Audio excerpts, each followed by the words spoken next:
All right, last time I was reading, I got cut off. So I'm going to start chapter 11 again and see how far we get. Chapter 11. Will we see you again soon, Peter? Anne-Marie blinked. Across the dark room, she saw Ellen, too, peering into the narrow wooden box in surprise. There was no one in the casket at all. Instead, it seemed to be stuffed with folded blankets and articles of clothing. Peter began to lift the things out and distribute them to the silent people in the room. He handed heavy coats to the man and wife, and another to the old man with the beard. "It will be very cold," he murmured. "Put them on." He found a thick sweater for Mrs. Rosen and a woolen jacket for Ellen's father. After a moment of rummaging through the folded things, he found a small winter jacket and handed it to Ellen. Anne-Marie watched as Ellen took the jacket in her arms and looked at it. It was patched and worn. It was true that there had been few new clothes for anyone during the recent years, but still, Ellen's mother had always managed to make clothes for her daughter, often using old things that she was able to take apart and refashion in a way that made them seem brand new. Never had Ellen worn anything so shabby and old. But she put it on, pulled it around her, and buttoned the mismatched buttons. Peter, his arms full of the odd pieces of clothing, looked toward the silent couple with the infant. "I'm sorry," he said to them. "There is nothing for a baby." "I'll find something," Mama said quickly. "The baby must be warm." She left the room and was back in a moment with Kirsty's thick red sweater. "Here," she said softly to the mother. "It will be much too big, but that will make it even warmer for him." The woman spoke for the first time. "Her," she whispered. "She's a girl. Her name is Rachel." Mama smiled and helped her direct the sleeping baby's arms into the sleeves of the sweater. Together they buttoned the heart-shaped buttons. How Kirsty loved that sweater with its heart buttons, until the tiny child was completely encased in the warm red wool. Her eyelids fluttered, but she didn't wake. Peter reached into his pocket and took something out. He went to the parents and leaned down toward the baby. He opened the lid of the small bottle in his hand. "How much does she weigh?" Peter asked. "She was 7 pounds when she was born," the young woman replied. "She's gained a little, but not very much. Maybe she weighs 8 pounds now, no more." "A few drops will be enough then. It has no taste. She won't even notice." The mother tightened her arms around the baby and looked up at Peter, pleading. "Please, no," she said. "She always sleeps all night. Please, she doesn't need it, I promise. She won't cry." Peter's voice was firm. "We can't take a chance," he said. He inserted the dropper of the bottle into the baby's tiny mouth and squeezed a few drops of liquid onto her tongue. The baby yawned and swallowed. The mother closed her eyes. Her husband gripped her shoulder. Next, Peter removed the folded blankets from the coffin one by one and handed them around. "Carry these with you," he said. "You will need them later for warmth." Anne-Marie's mother moved around the room and gave each person a small package of food, the cheese and bread and apples that Anne-Marie had helped her prepare in the kitchen hours before. Finally, Peter took a paper-wrapped packet from the inside of his own jacket. He looked around the room at the assembled people now dressed in the bulky winter clothing, and then motioned to Mr. Rosen, who followed him to the hall. Anne-Marie could overhear their conversation.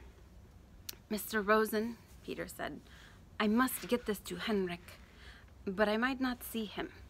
I am going to take the others only to the harbor, and they will go to the boat alone. I want you to deliver this without fail. It is of great importance." There was a moment of silence in the hall, and Anne-Marie knew that Peter must be giving the packet to Mr. Rosen. Anne-Marie could see it protruding from Mr. Rosen's pocket, sticking out, when he returned to the room and sat down again. She could see, too, that Mr. Rosen had a puzzled look. He didn't know what the packet contained. He hadn't asked.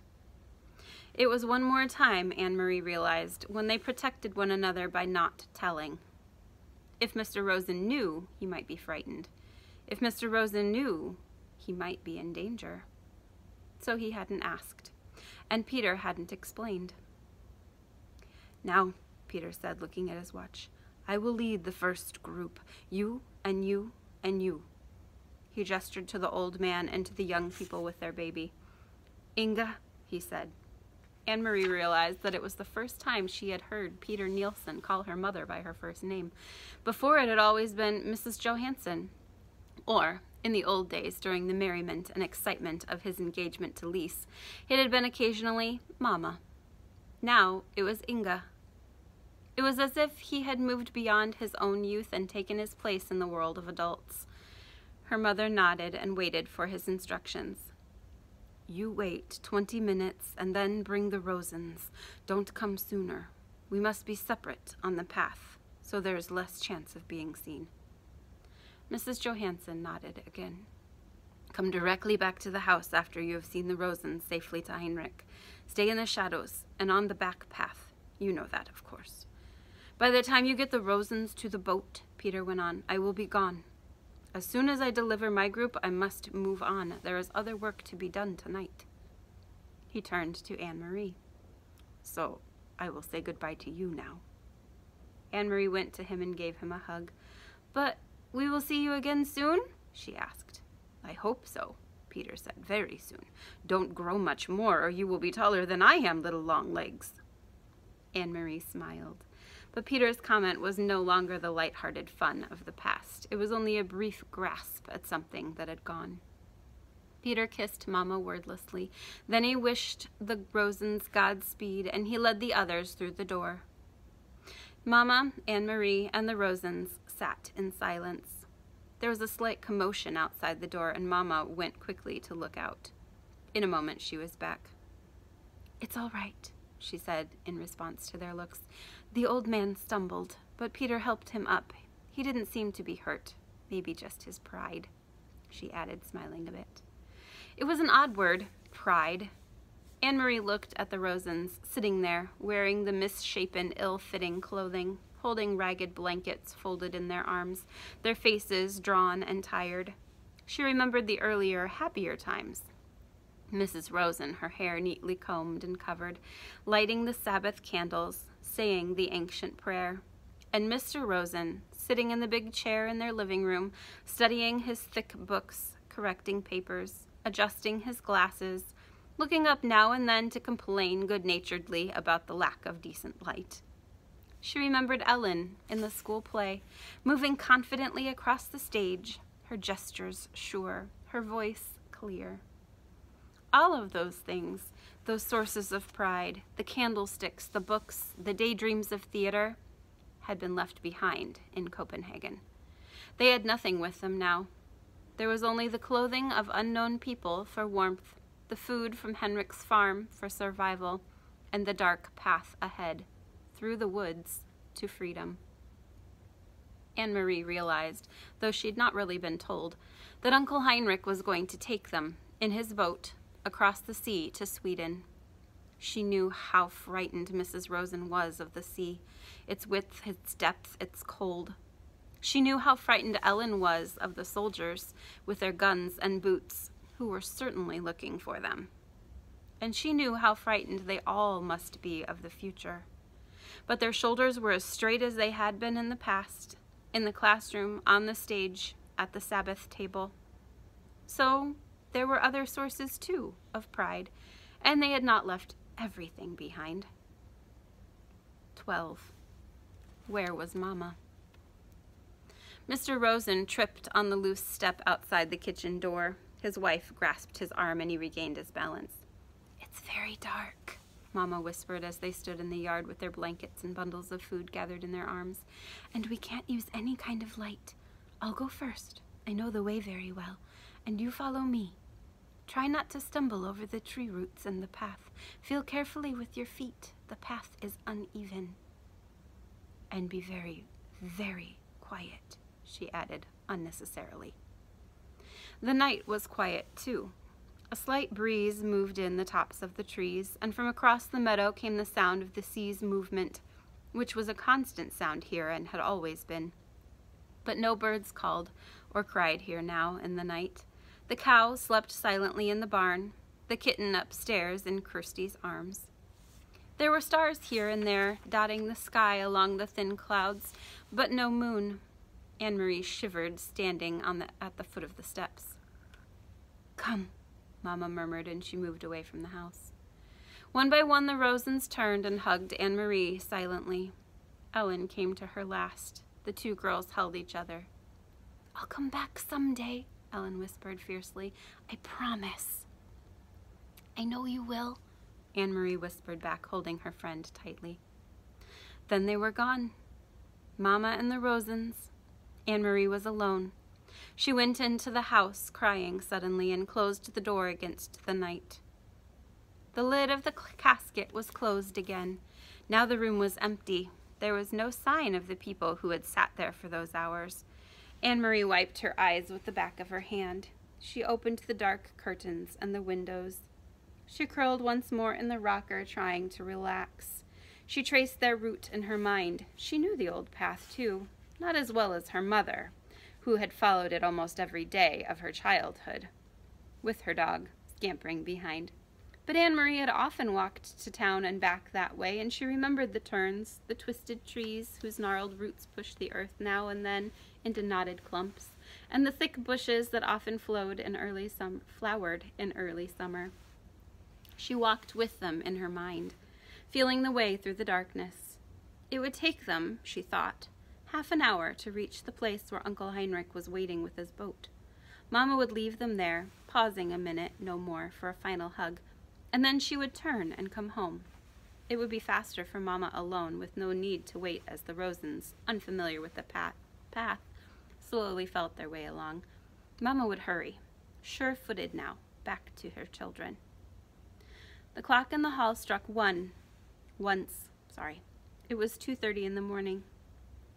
Her mother would be home in an hour, Anne-Marie decided. She rocked gently back and forth in the old chair. Mama would be home by 3:30.